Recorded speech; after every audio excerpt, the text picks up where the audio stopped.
Hey everyone, I'm Stephanie, host and head bookologist here at the Get Literate podcast.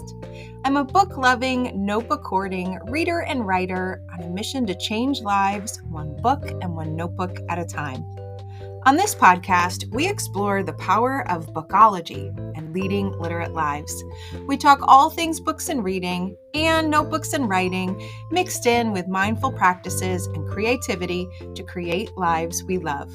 You can expect regular weekly episodes focused on 3 books you need to know about on a bookish theme and how to bring those themes to life in our actual lives too.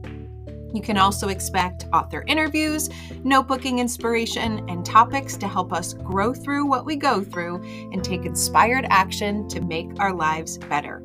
So grab a notebook and your TBR list and let's get literate.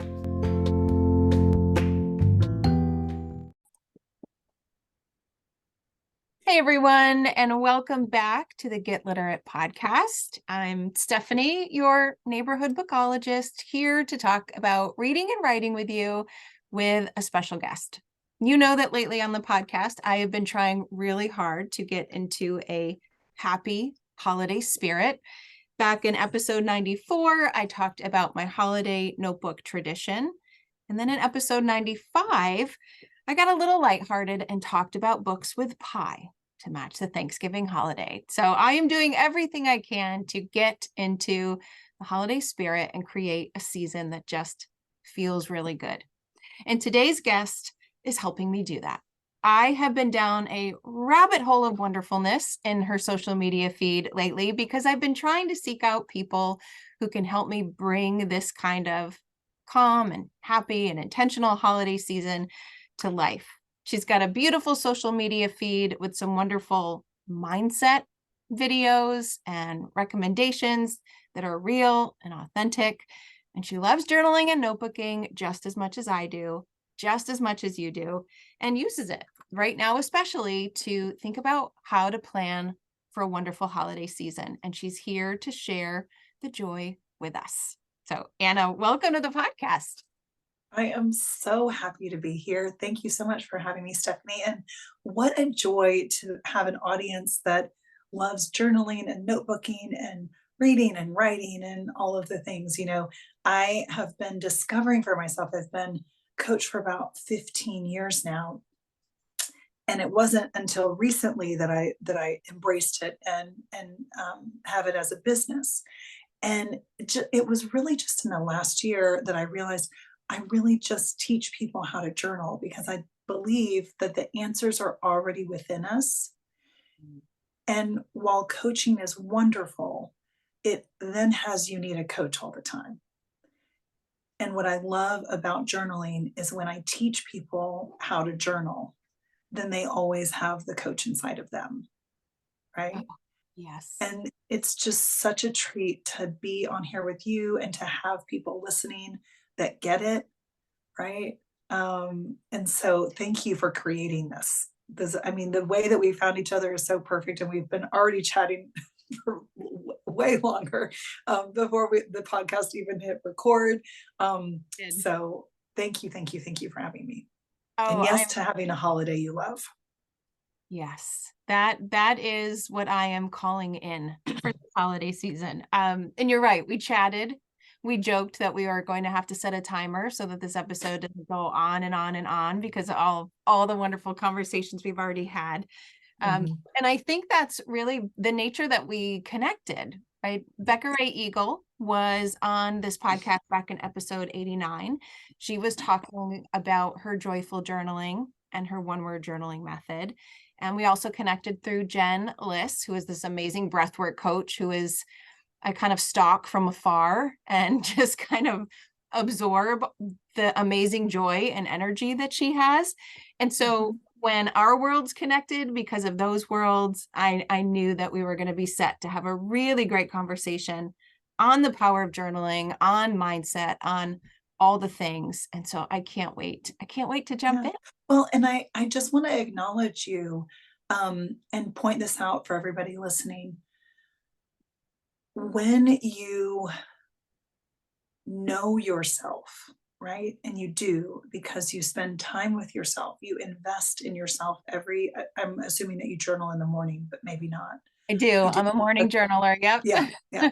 Okay, so when I invest in myself, it takes me about 45 minutes. I do 3 pages every morning.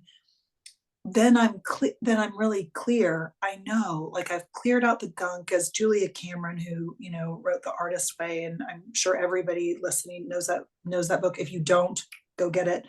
Um, is that you're polishing the mirror, right? So that you can see yourself more clearly.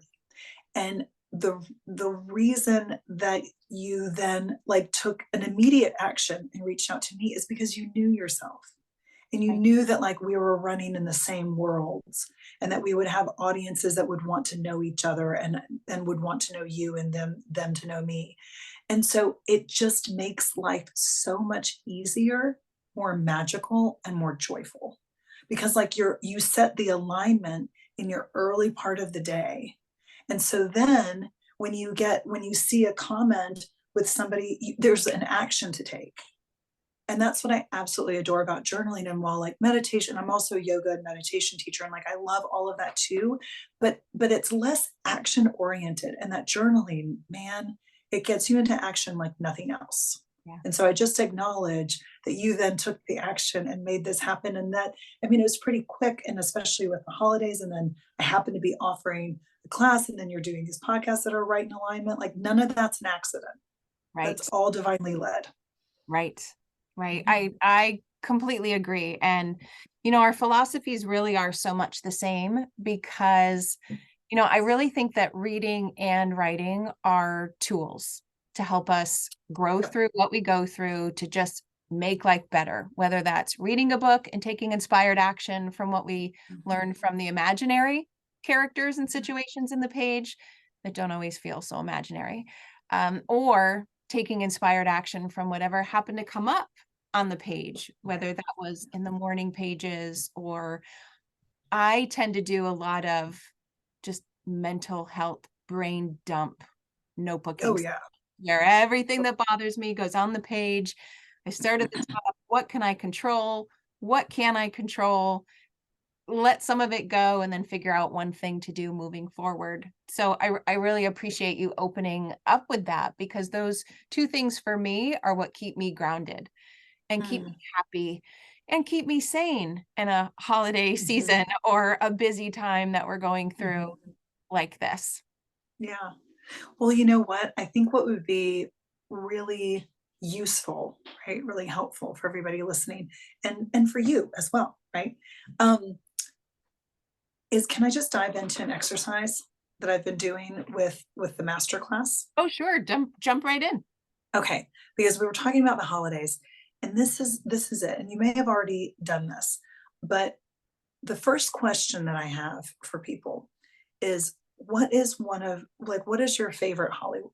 I keep saying Hollywood, holiday Yeah. memory. What's your favorite holiday memory? So you want me to answer you? Okay, because I I've got do. my pen. I've got my I pen know, right? and I was paper, and like, but I'm people already can't starting to see what journal. you're writing, so it's a podcast. Let's Right, right. They can't tell that I started a writing. And I already know the one I want to share instantly, because I was actually in one of your master classes listening to the Oh, recording, and get out of here. Oh, great. I loved this prompt because it took me back. And Mhm. I didn't just go back to the memory and think what was the favorite, but I felt it. Like I could Yes. Good. smell. Oh, man, you're setting me up so perfectly, because that's what's next. Okay. Yeah, It's that was the that's a best part. spoiler alert. So Yeah. for me, I think when I think about my favorite holiday memory, instantly my grandparents' Christmas Eve traditions come to mind. Okay. My mother was one of six, and so it was a big family with a bazillion grandkids. And every single one of us, I'm not sure how my Mimi and Papa managed to get all the kids and all their ducks in a row to get everybody in the same place at the same time, but it was all the aunts and uncles, all the kids. It was the same dinner every year. Aunt Mary brought the molasses chocolate chip cookies. The kids brought their musical instruments, and we sang carols and opened presents. And it was just a a magical time as a kid. It was Mhm. by far one of the best memories that I have many, many years of, thankfully, Yeah. for the holiday season. Hands down, Christmas Eve at Mimi and Papa's.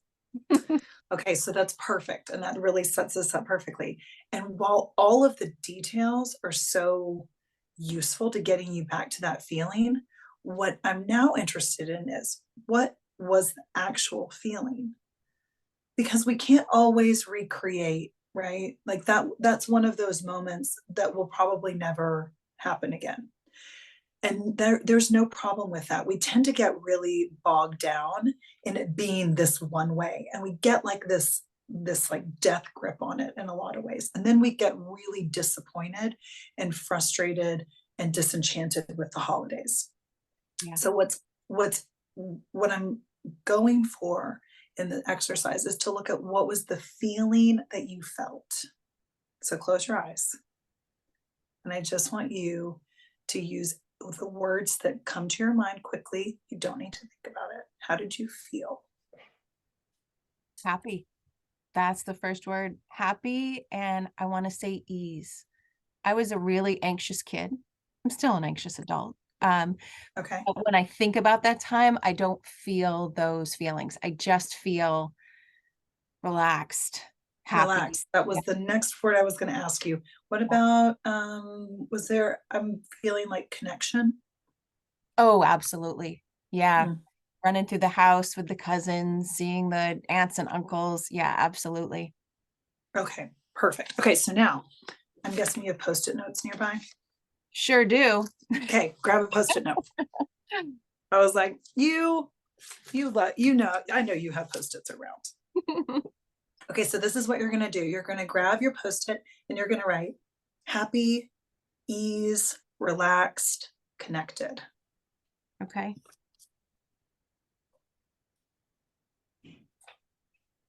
And if for everybody listening, unless you are driving, you can do this too. Okay.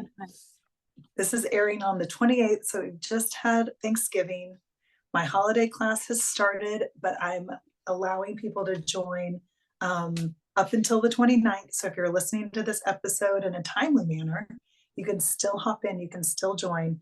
And what you're going to do is this. So mine was it was actually really interesting. I thought it would be this one memory, but it wasn't.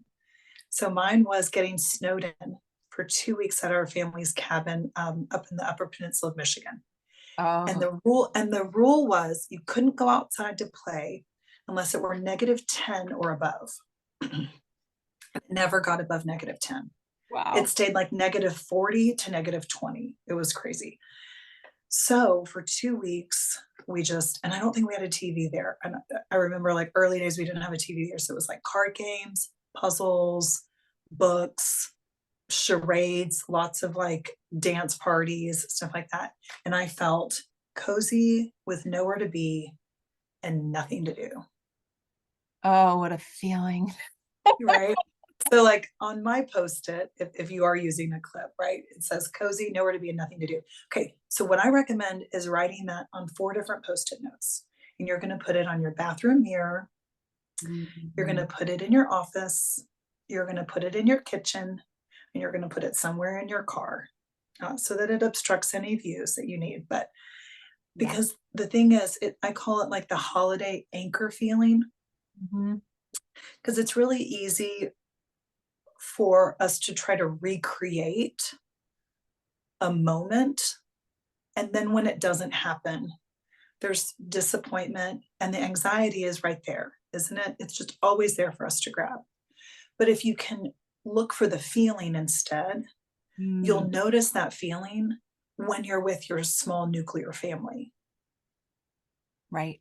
You'll Right. notice it when you're taking one child to like a holiday musical performance, right? You'll hear the music and you'll be right back in your grandparents' house on Christmas Eve, everybody running around playing instruments, Yeah. right? You'll smell a molasses cookie and you'll be there. Yes.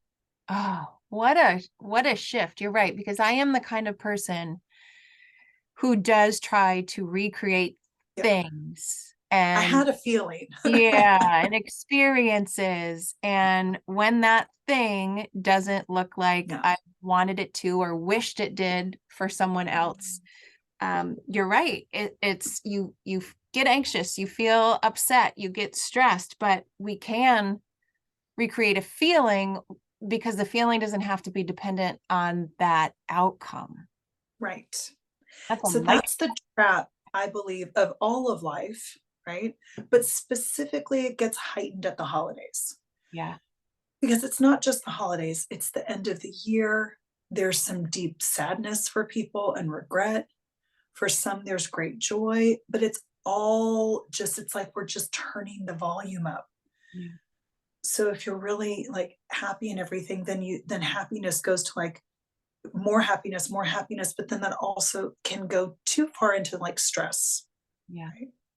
And then the sadness, like people, I've shot a coaching video not long ago where I said like, no news is not good news.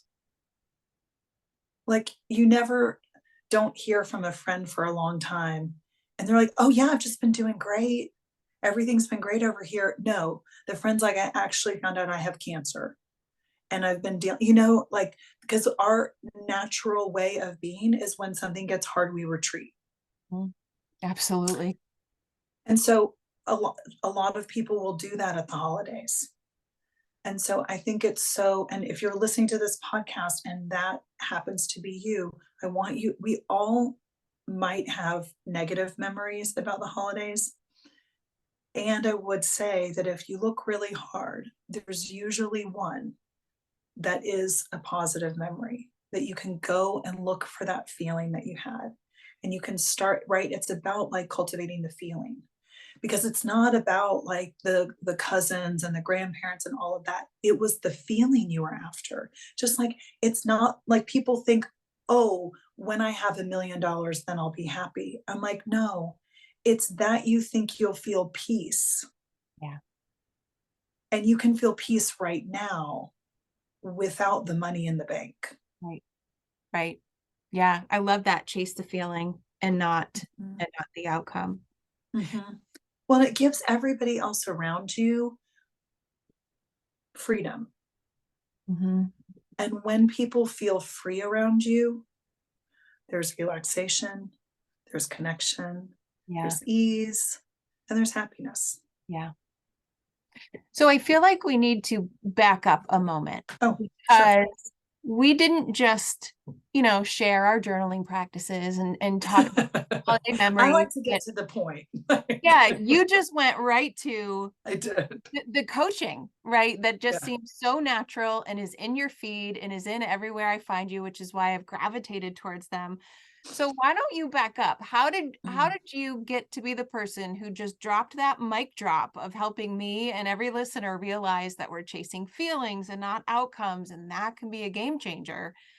How did you get there? Tell me the backstory of who you are and what you do now that you've just done that for all of us. Um,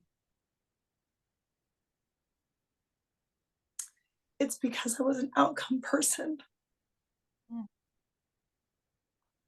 up until about 15 years ago. Um, it was only outcome all the time. And I was really unhappy. And the worst thing about being unhappy when you have everything, I'm using air quotes if this isn't video, right? And I'm totally, crying, but that's nothing new. So don't worry, don't let that bother you. Um, I don't. I was just going to join you. this is just a normal Thursday. Um,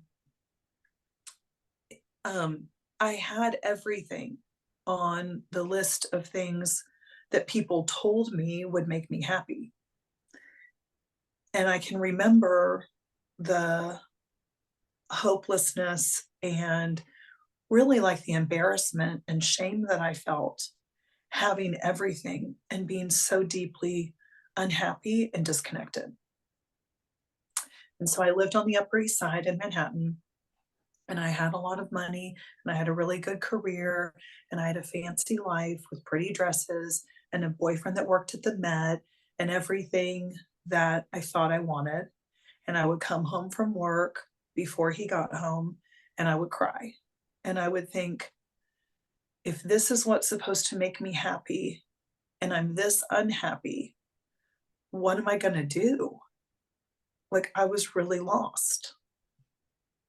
And it wasn't until I'd met somebody at work who I had never really liked. And then at this happy, it was around the holidays. Um, and I liked her. And I went up to her at this happy hour and I said, I've never really liked you. And she was like, yeah, I've never really liked you either. And I love that about New York, that you could just say that. Now I live in Texas and like you can never pull that off here.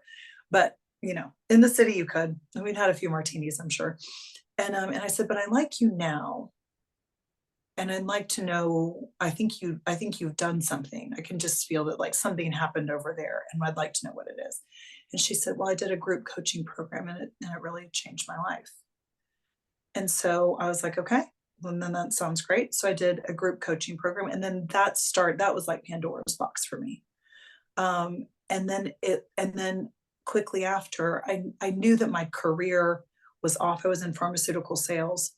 And I love connecting with people, but I then became a yoga and meditation teacher. So you can see like the pharmaceutical part would be off for me. Right. But I love people.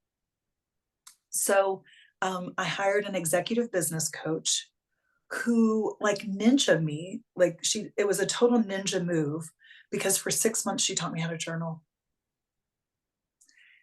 And that was in 2008. And that right there was the thing that like changed my life. And so for the next 15 years, I went and have done a ton of certifications, all the different things. But like what I will always come back to is I've learned everything and created a life that I love because of my morning journaling, because I actually started to find out what would make me happy. I came from a background and a family and an environment where like that wasn't a question.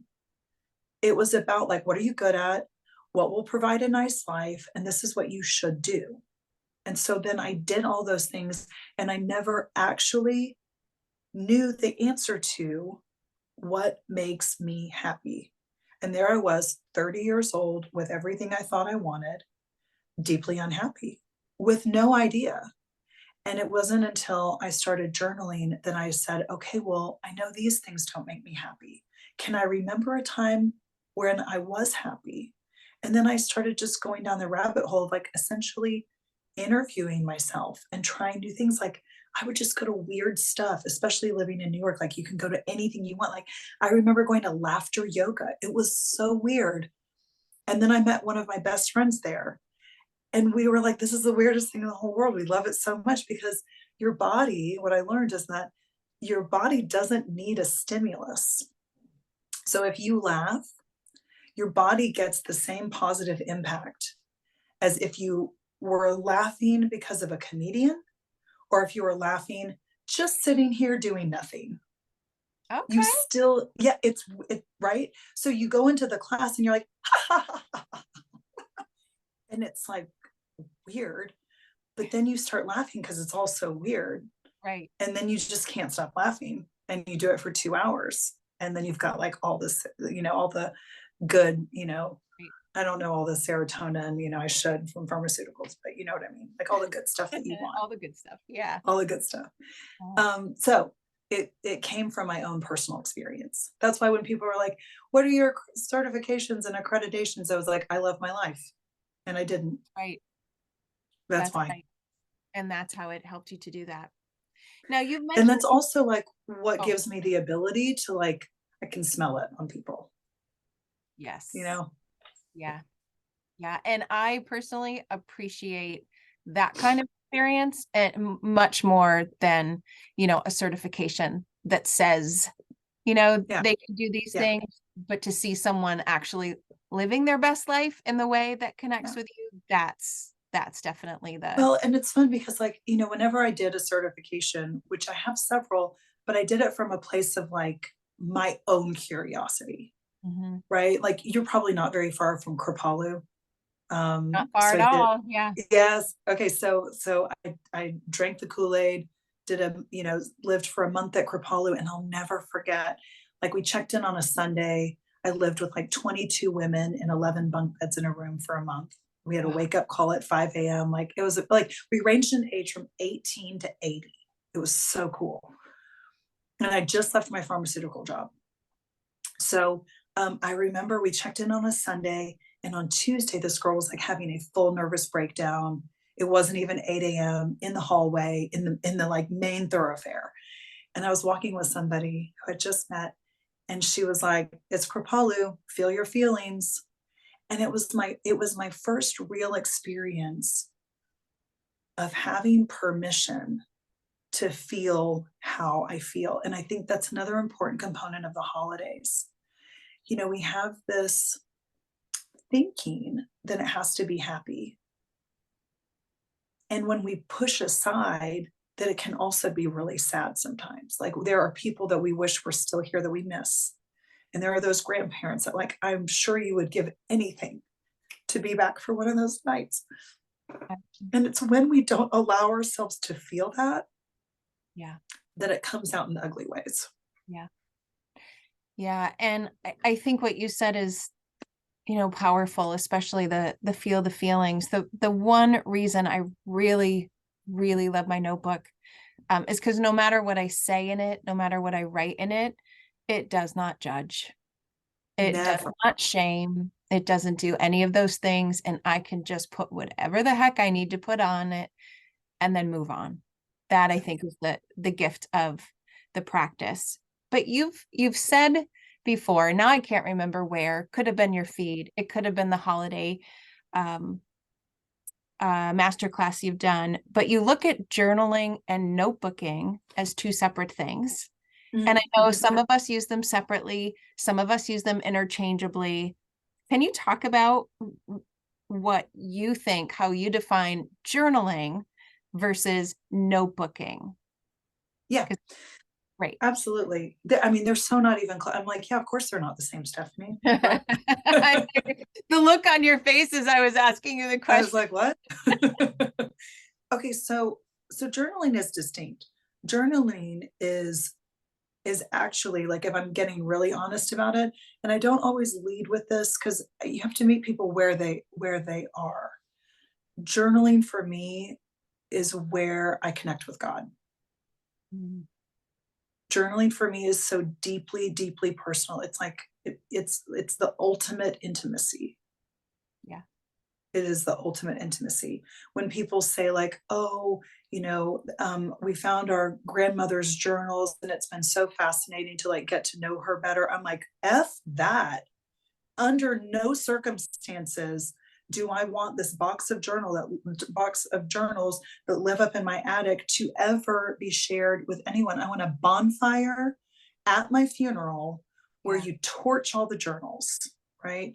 Yeah. Because nobody wants to read another journal about how I'm still trying to lose 10 pounds and can't stand myself, Yeah. right? Like, no one, no, that's not the value. Oh, I'm so glad you said that because I've said publicly on this podcast before, I've struggled in the past in my morning page notebook. I tend to do the same things and I tend to be really negative. It's the stuff that's bothering me, all of it. Yes. I used to say to myself, what if later my kids or my grandkids find it? I have to start writing about happier things. And I love No, gave me you do permission not. to just still get it all out. I Oh love my gosh. I Oh, mean, that's it good. is literally not helpful Yeah, if you are writing with an agenda. right. So I write horrible things about myself to the point where, like, I get tired. Mhm. And when I get tired of writing the terrible things that I've written, God shows up. The universe, whatever it is. Like, I don't always feel comfortable with the word God. For me, I call the voice is Freddie. And I just one day was like, "What's your name anyway?" And it was like, Freddie. I was like, "Oh, well, okay." Because it's just like fun and silly, and it Yeah. just it wrote itself. And Freddie will say, like, "Don't you know how much I love you? Don't you know how I'll never leave you? Can't you remember all of these things that we've done together?" Do you think you could be a little easier on yourself? Do you think we could play a bit more and rest a bit more? And wouldn't that be nice? And what does sound nice? And then eventually I'll start writing what would feel nice. And that is what shapes my day because something happens in the last 10 minutes when I'm so exhausted from the judgment, from the shame, from the embarrassment, the not measuring up, the not good enough, the whatever, and I can't sustain it. And then there's something else that helps me. Yeah. And so that's journaling. Yeah. Now, a notebook is great. I have one right here. A Yep. notebook is where I take notes. A notebook is where my brain thinks, where I remember things. It's all related. Like I don't love doing worksheets for my clients, and I do a 12-week private coaching group that's usually about 8 to 10 women. I have worksheets for them, but there's something about writing it that I know you believe this, that like the hand, I had a book, I was writing a book for a while, because I had the crazy idea that I would write a book when I was pregnant. That was not my Mhm. pregnancy. That was a friend of mine's pregnancy, but it was not my own. Mine was eating grilled cheese and watching rom-coms. But she had me type my journal, and it was one of the worst experiences of my life. I felt so disconnected and I felt angry. I did it for about a month and I was like, under no circumstances, I will not have my journal be something for business. It's like recording a therapy session and then being like, let's turn this into a book. Like, no, like Yeah. it will inform a book, but it's sacred. Yeah. And notebooks can be left around the house. My journal goes in a drawer. Everyone knows it is not available for consumption. You'll regret it if you read it. I'm sure I've Yeah. written something terrible about you. I have a sticky note on the very first page of my journal. It's my morning page journal that says like proceed at your own risk because this is my space. And just in case someone happens to find that. But the other journals, the gratitude Yeah. journal, the one line a day journal, the quote journal, all of those journals, they're out, they're on display. You want to open it up, go ahead. You might get inspired in there, but that one smaller journal that's covered in a special covering that is private to the rest of the world. So Yeah. I can connect with those two distinctions. And I think for people listening in my audience, we have a lot of people who love to write, who are notebookers, who are journalers. We also have a lot of people who want to be notebookers and journalers more regularly than they are. And I find that the starting questions that they have stop them from getting started. Like, well, what kind of notebook and what do I write in it? And what if I don't write in it every day? And what if I say this? And what if I don't finish the page? And all of those what ifs can stop someone from starting a habit that can literally change their life. It literally changed my life. Yeah. Mhm. And for some, just knowing that distinction between, okay, journaling is when I do this, but notebooking, I can do this. Both can help me. It's just what do I need in that moment? And it's okay if they're not the same kind of notebooks in the same way every day. It's what's best for me right now. So I really love that you took the time to explain the difference because I think that could be one piece of information that helps someone start and not be Yeah, overwhelmed. and I just want to offer because like I always want what I'm whatever I'm listening to be like applicable and useful. So I'm going to take that. If you are in that camp and listening to this podcast, where I would have you start is, why do I always make it so complicated? That is the story of my life, Anna. What am I blocking myself from? Because when we get addicted to complicated and busy and perfection and all of that, it's all just a block, but Mhm. it looks good and we Mhm. can hang our hat on it, right? Because it's like socially acceptable to try to be perfect or to be busy or to help others or to please, whatever. Except deep down, it's a block. And so my question is like, what am I blocking myself from? Okay. Joy, peace, happiness, relaxation. Okay. Why? Because I don't feel comfortable with those feelings. Okay. Why? Because I've never really felt them before. Okay. Why? Because I never saw that. I know it was never acceptable to see that. Okay. Why? And you just keep, and if you tell me that you can't write 3 pages, you are blatantly lying. The only reason that you can't write 3 pages is because you don't want to take a look. Mhm. Yeah. Yeah. And do you find in your work too, just the act of sitting yourself down to write those 3 pages does take time, whether that's 15 minutes to 30 minutes, depending It on takes me how fast 45. right, how And fast I are have screaming kids running around the house. yeah. I think I don't even know. I've started getting up earlier to write in peace and quiet. Guess what? So did they. They now get up at 5:30. They know.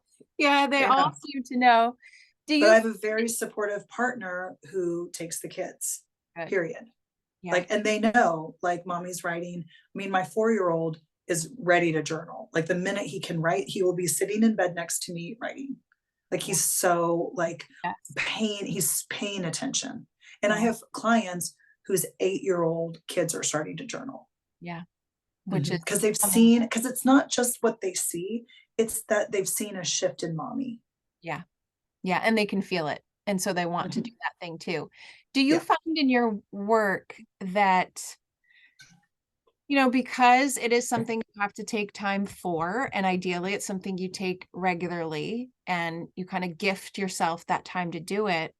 I feel like a lot of people don't start or aren't consistent Yeah. because, there's that, oh, this is time for myself. Is that selfish? I should be doing X, Y, or Z. And they kind of talk them out of the practice before they even get started because they Yeah. don't think they have the time.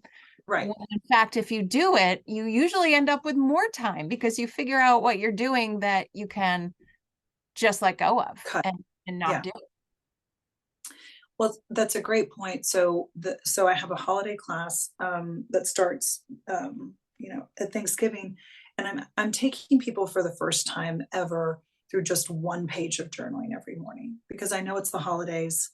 Yeah. For people that already have a journaling practice, keep going with what you have going. What I coach people in my 12-week program is 3 pages every day. Right. But I also recognize that, like, for people that are new to work with me, that won't be, you have to meet people where they are, right? And getting started somewhere is better than nowhere. So I think just making it realistic and having it be 1 page for 10 or 15 minutes at the holidays is very doable. It's just like, my class is $499. I had somebody join last night because I have another mini course, like a bonus that I'm offering that's how to save and make money at the holidays. And Mm, we hopped on a call and she said something like, I just realized that I'm going to invest this $500 in myself. And I know I'm not going to overspend this holiday season, which is always what I do, because she's learned that by investing in herself, it literally transforms everything. And then she also saw a way that she could make money at the holidays, like yeah. in a 10-minute conversation. Yeah. So I say all of that because I think what is most valuable is to get the consistency, right? Like, I started a transcendental meditation practice. I started with like 15 minutes every morning. And then it was like, okay, now I can do like 15 minutes in the morning and then like every other afternoon. And now it's 15 minutes in the morning, it's 15 minutes at night. Now it's supposed to be 20 minutes. So last week I bumped it up and now I'm at 20 minutes in the morning, 20 minutes in the evening. But that took me a couple of months, Right. right? So I think it's about those building those, having those building blocks, like the January journaling to love your life that's for beginners that I'm starting. That is 3 pages every day, but it's 4 weeks and it's in January. I wouldn't launch it in December Right. because there's too much happening in December. In January, we're still hibernating, everyone's cozy, right? So you're having less on your calendar. You've spent all your money, you've eaten all the calories. Right. Everyone's kind of like with a cup of tea, hopefully in a cozy blanket. So, 30 to 45 minutes of journaling is doable. Right. Yeah. You're in that headspace of, well, let's go. Let's do Yeah, something. It's January. yeah, It's a new yeah, year. I exactly. can do But like this. when I started working with my coach, I didn't know that she was going to teach me to journal. It was like a ninja move. It was amazing. Um, and for 6 months, she said, I need you to write 3 pages every day for 6 months. And this is the other thing that I do, and it's not applicable for everybody. It worked really well for me. So it just depends on your personality. And she said, and if you don't, you owe me $10,000. Because she knows how amazing She the knew I liked to oh, game, and I she love knew it. and she knows I like to win. So, she was a pharmaceutical sales coach. Like she knows how to incentivize us, right? Which is always like bonus, commissions, whatever. So for me, the minute there was some skin in the game, where she was like, I was never gonna have you write that check. And I was like, I didn't know that. I remember being on vacation, like writing, Yeah. like 11 o'clock at night, like down to the wire, because I hadn't done it in the morning, but I was like, by God, like I don't know how, if she's Yeah. watching me, I have no idea. But like I mean, and that was what got the habit. Yeah. So I'm going to guess that you are an upholder. Are you a fan of Gretchen Rubin and her four tendencies framework? Do you know this? I know Gretchen Rubin and the Happiness Project. Mhm. I don't, what are the 4 tendencies? It sounds familiar. Oh Remind gosh, the me. rabbit hole we could go down of how journaling, I think, is connected to your tendencies too. So she has this amazing personality framework that says there are basically four tendencies. And those tendencies are chosen by based on how you deal with internal and external stressors. So if you are an upholder, you will meet the expectations of others and you will meet the expectations of yourself at any cost. You will stay up late. You will do the thing. Like you will get Mhm, stuff done. If it's on your calendar mhm, and you said you'll do it, then you'll do it, which I'm guessing, mhm, Anna, is what you are. mhm, Then there are obligers. Those are the people who are really good at meeting their expectations and their promises to others, but let their own self-care and their own promises to themselves fall short because they are so kind of people pleasing. And then you have mhm. questioners who will meet the demands as long as they know why and have a solid rationale and can get behind it. And then you have rebels who, will do what they want when they want because they can. And so there's Mhm. really four different kinds of personality traits, if you will, or tendencies. And I think I find it fascinating. I ask everybody in my community, what is your tendency? And Because so what is your yours up? Is yours obliger? I am an upholder. Upholder. Okay, you will I'm an keep track. upholder. Yeah. And it's funny, most of us in in my community, we are upholders. Shout out to Mhm, all the upholders in the Get Literate group. But I think depending on your tendency, your motivation to journal or to notebook is different. And knowing yeah, how you meet those expectations, like that coach knew that would work for you. For yeah, someone else, it might be reminding them that not journaling every day to make themselves their best selves could impact the way they take care of others, right? That yeah, would feel yeah. the obliger. And so I Well, just find it all fascinating. yeah, it's interesting because even with the holiday course, I've had people say like, "Oh, I just couldn't, spend the money on myself and invest in myself at this time of year." And I'm like, if you think for 1 minute this class is about you, you're kidding yourself, Right, right? Like right. I can already feel my family shifting just because of the work that I'm putting in. Because at the end of the day, if you are a woman in a family, you're the one. You set the whole tone. So Yes. if you come in anxious and stressed out and trying to get it right, guess what? That's all around you. Yeah. It's just the law of energy, Yeah. right?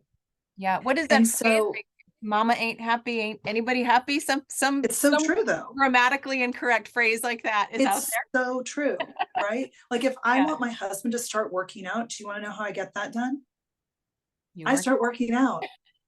It's not a problem, right? If he's Yeah. like, oh, I really need to lose this stubborn belly fat, guess what? I'm working out the next day and he sees me working out. And then in a few days, guess what? He's working out. And Yeah. then the kids are working out and then everybody's watching. Like, we Yes. want to eat healthier. I start eating healthier. I don't need to tell anybody else. I just start doing it.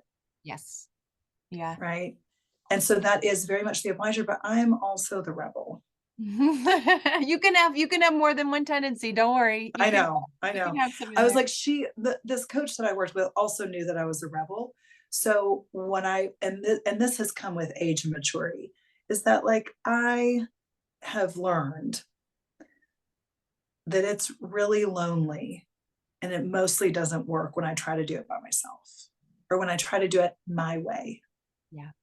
And so with age comes hopefully a little bit of wisdom, right? And I've learned that like my intuition is really great, but there are also people that have gone before me that can make it easier if I would just pay attention and listen. And in a coaching program that I did, I'll never forget this. This was early on, like 15 years ago. This guy said to me, and he was an Olympic gold medalist swimmer. So like you're listening, right? I'm listening to this guy. And he says this. He says, wow, it really sounds like you know a lot. And I was like, well, that doesn't sound like a compliment. And I was like, well, I mean, maybe. And he said, the only thing with knowing a lot is that it doesn't leave any room for magic. Ooh, what a phrase. And what I've learned is I far enjoy magic more than I do knowing. Yeah. The Oh, best things in my life have happened magically. yeah. And I Yeah. attribute that to my commitment to myself and my journal every single morning because it's where I allow myself to dream and to say, okay, if there's something out there conspiring in my favor, let's call you Freddie. Let's just see what might happen. Right. What's happened in the past? And what's happened for other people, right? Yeah. And when you allow yourself to kind of loosen from the stranglehold of controlling and fixing and getting perfect, that's when like real delight and magic can show up. And I'm especially interested because I have a 4 and a 1-year-old Yes. who are full of magic. And I'm like, oh, well, of course we would build a fort through the whole house. Like that's so, Right. Right. What a wonderful philosophy. I can see how people, well, I already told you I went down a rabbit hole of wonderfulness on your social media feed, and I can see why people gravitate towards you in this area because you're thank you. not just saying it, right? You're not just saying you're knowing, but you're living it and you can see it. You are a lot braver than I am because you put yourself on video quite a bit on your social I media do. feed, which I appreciate as a wonderful model, but it's so genuine and authentic and real, and you listen, or I listen, and I just can't help but think, oh, I could do that. That sounds, Yeah. that's, And yeah, like it's and so you approachable. really can. Yeah. Like and that's the thing. I'm only um I'm only as brave as I'm willing to be, right? And what I value the most is vulnerability and honesty. And I will never pretend like I have it all together. And it was a big part of my resistance to coaching. It's why it took me so long to be a coach. I had somebody tell me early on that I needed to be on the wheel of life, which I'm sure you're familiar with, that I needed to be an 8 or above in every area of my life before I could coach for this company. Oh gosh. I was like, are you kidding? Has anybody So then I ever got it, but see, it reinforced the perfectionist in me. Right, right. It just reinforced what I already thought. Yeah. And so now I'm like a straight up 2 in certain areas. But you know what? I've got skin in the game. Right. Like when I coach a program, I'm in the program. Yeah. I quit drinking 2.5 months ago because it just kept showing up in my journal. It wasn't convenient. I didn't really want to, but I knew I wasn't going to be a hypocrite. I wasn't going to say, do what your journal tells you, follow your heart, follow your gut. And then, hang on, Duke, hang on, Duke is having puppy dreams. Duke, honey, come on. I figured as a dog lover, I know that sound. So Yeah. Like I wasn't, um, because, so if you study human design, I'm a projector, Mm. like through and through. And so I can smell stuff on people, right? Which is a blessing and a curse, but it makes me a really good coach. But it also makes me a coach that just shares, period, everything. When people are just like, how is it being married to your husband and working together? I'm like, well, last week I was like, I'm not sure if I want to be married to you. And then I had to go and journal about like, well, what would that even look like? How would we even? And he was like, wow, okay, so that's what you're journaling about. I'm like, well, I just like to know. And I'm thinking like, this doesn't feel very good. How can we create something different? Yeah. Oh, I love So it. I know there are going to be a lot of people who are listening and talking to you through their podcast platform as you're saying all this information and connecting to it. mm, Tell, as we wrap up, where can listeners find you? Where can they yep, find out more about the holiday program, about yep. your journaling program in January? Give us all the places. Okay. So the easiest is my website, which is Anna, ANNA, and then K Morris. So it's just the letter K stands for my middle name, and then Morris, Morris. So annakmorris.com has everything. And if you want specifically the holiday course, it's very, very easy. It's a / holiday course. And what I wanted to offer, because you are airing this November 28th. So we've already started the holiday course by now, and then we'll have our next call on the 29th. The class is $499 and it's 6 weeks. It's literally like, Anna, my mother-in-law said this to me at Thanksgiving. What should I do? Like, that's the kind, like, if you've ever wanted like a coach or a therapist through the holidays on speed dial, that's it. That's what the That's class it. is. Okay. That's in a nutshell, right? And what I would love to give your listeners is $100 off. So if you are wanting to hop in, we'll get started with our second call on the 29th. You will not be behind. There is no such thing. You'll get the recordings. You'll start where you start. I also have 2 bonuses. I don't think I mentioned this. I love to do vision board workshops, and I became quite well known for them in a previous life as a yoga teacher. So I'm doing a look back to look forward vision board workshop, and that is included in the holiday course. The holiday course is called, I love it, my friend named it. She was like, it's like, I want to take back the holidays. Like Yeah, somebody I do hijacked love it the from title. me. I do Right? love the I title. know. Yeah. It literally was named something else. And my friend Carrie was like, it's like, I'm going to take it back. I was like, well, that's just a much better name than what I had. Yeah. So they're going to get that bonus. And then my other favorite one, and I literally am teaching it because I did it with my mom a few months ago, is saving money and making money at the holidays. Yeah. I helped my mom go from like, spending $300 a month on something to, I think we got it to 90. And then she's making thousands of dollars with a brownie business that we've started together. Oh, wow. I Oh, know. exciting. What I a know. fun thing to think of, in a way to move into 2024 with that information too. Yeah. Well, and it's funny because we think that it's just like that, how the wheels are off and it's all so crazy, and it's really about putting that intentionality into place. And I find that community and accountability always makes the difference. Yeah. So it's like those post-it notes are great, but if you've got somebody that's reminding you and cheering you on, and the other part is, especially because I coach women, we do so much at the holidays that people don't know about, but I do. And so I'm here to acknowledge everybody. And so everybody in the class is going to be sending me what you'll love this, what they want to be acknowledged for. And so Oh, I'm going to how be doing, beautiful. How yeah, beautiful. I do it with all of my coaching clients, and it's just so fun when we get to that point. And so I just am going to acknowledge the hell out of everybody, for all the things on Oh, top of the things that you already do, right? right. Oh, Mhm. what a beautiful practice to Thanks. have in Yeah, your coaching. Oh, the well, best.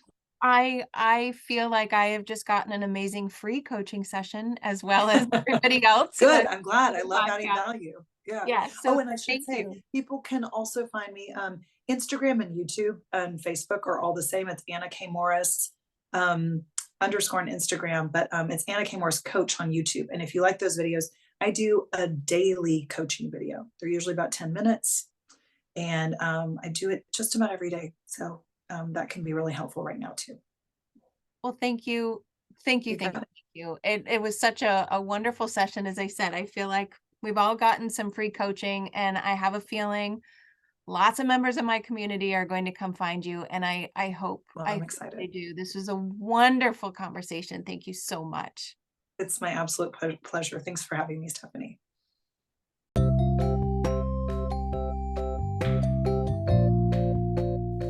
Thanks for listening to today's episode of the Get Literate podcast. You'll find links to all the books, resources, and ideas mentioned in the show notes and at alitlife.com. Plus, if you want more, you might like to join my Patreon community. There, you'll find additional inspiration for your reading and writing life, like bonus podcast episodes, bibliotherapy book calendars, monthly book clubs, notebooking challenges, live events, giveaways, and much, much more. It's only $5 a month, and you get instant access to all of the previous content too. You can learn more at getliterate.co. And one more thing. If you love what you listened to today, please take a moment to rate and review the podcast or take a screenshot of the episode and text it to a friend. This helps the podcast grow and builds our bookish and notebookish community too. Thanks for listening.